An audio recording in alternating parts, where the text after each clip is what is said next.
Hey there, folks. So this is going to be a video to show how to extrude like a complex shape like this. The idea here is this is some kind of a mushroom shape. So for one, if you have lines that are crossing like this, you may run into trouble when you're extruding things. Let's just try extruding this now. You also have to think about which of the shapes here that you are extruding. If you try to just extrude like an outline, especially if you end up with this surface option turned on here, you may run into problems where things don't want to behave correctly, and you'll get something like this where if the two lines are crossing, things won't show up. Plus, we want to avoid using the surface option in general because it doesn't work well when you're 3D printing. It basically creates an infinitely thin surface that is really just a representation of a line, and it's not actually something that the 3D printer can print. So we want to make sure we're in solid here when we're extruding. And then you're going to see, well, I have to decide like which pieces of this to get the mushroom shape I want that I actually want to select. So I'm going to click the X to get rid of everything that I've selected to extrude. And let me just go to my top view here. There we go. So what I'm going to actually do for this is I'm going to extrude the stalk here by picking the little pieces of the stalk. And this is just sort of like a boss effect where it's just popping up a little bit. So I'm going to just make this 1 millimeter. My whole size of this is like 60 by 80 or something like that millimeters.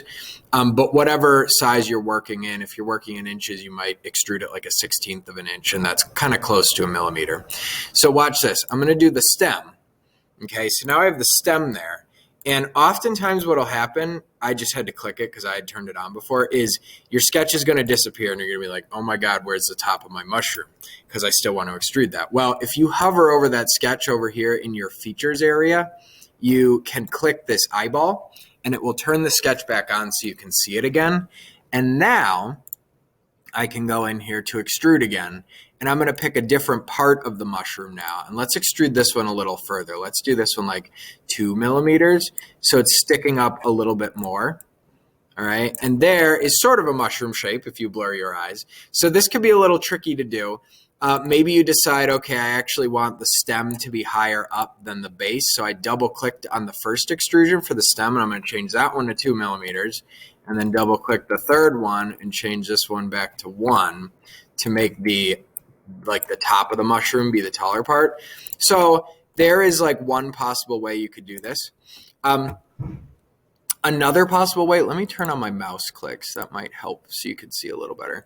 Another way that you could possibly extrude this, let me just actually delete these all together. So if that part makes sense, go do that right now. But if you want to keep watching here for another possible option, this one's a little more advanced. If we go back into our original sketch here, I'm going to edit sketch 2 by double clicking it.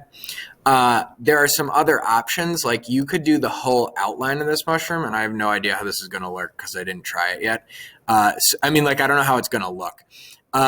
You can use some of these sketch options up here like trim and not the offset tool. Trim. Oh, yeah, and the offset tool. I'm sorry. So trim and the offset tool can sometimes be helpful here. My mouse is being weird.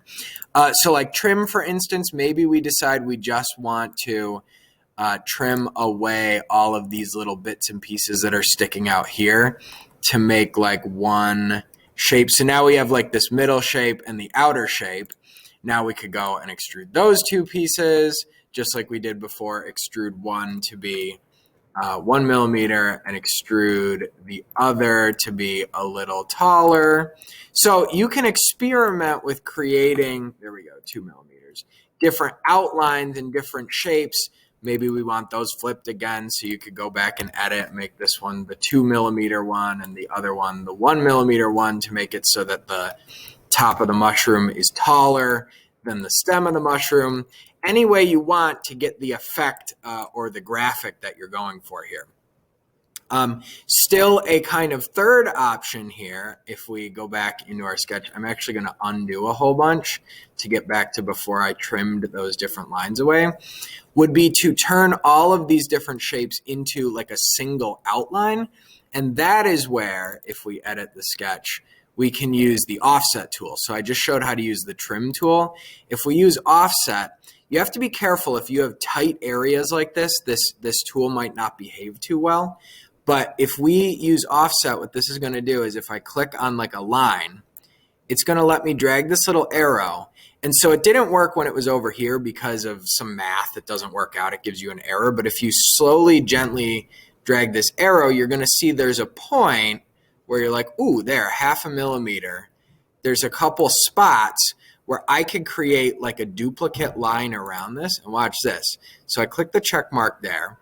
So now I have like a double outline for the outside of my mushroom head. I could do that for this base part here. Oops, let's go back into our sketch. I accidentally left the sketch. Offset, let's pick this spline, and let's do a little outline for that also. I'll go until this is about 1. If it's close to 1 but not perfect, you can click off an empty space here and then edit the number to be like 1 millimeter. 1 millimeter is just a good thickness for that outline or something. And you can start to see it's almost like I'm going to make like a cookie cutter shape here. So without doing that inside part, if I go in here now and I do extrude, now what you'll see I can do is I can pick just the pieces of this. It's giving me an error. Oh, I think it's because everything wasn't connected there. And now I get like just an outline of the mushroom. So let's still make that 1 millimeter tall. And so maybe that's where I want to leave that shape. So I have like the outline of the mushroom, and maybe I'll put in this inside part here too. So we could go back and edit the sketch and do offset again. So you really just have to play around and see what is going to look right, what is going to look the way that you want it to look here. So let's go with maybe that distance for our offset on the outside of the mushroom part. And we could go right back into the same extrude and like pick this shape here, all of these ones that connect. And maybe that's not going to look the way that you want it to, but hey, that kind of looks like a mushroom. So, you know, you get the idea. You got to play around with picking these different parts. And the key thing to understand is that when you're extruding an on shape, it's only going to extrude what is inside of a boundary. So if you want to create a line, you actually need 2 lines. You need the outside edge and the inside edge. You need 2 lines. So lots of different strategies and approaches here for creating some like line type artwork, but it can be really helpful when you're making your toy if you want to make something that's popping out, or even we could edit this extrude and switch it to remove to have this and flip the direction with this opposite direction button and have it cut into the surface. If I hide that sketch now, we'll really see what it looks like. And it could create that kind of shape. So lots of different options. I know this video went long, but hopefully it helps somebody out there.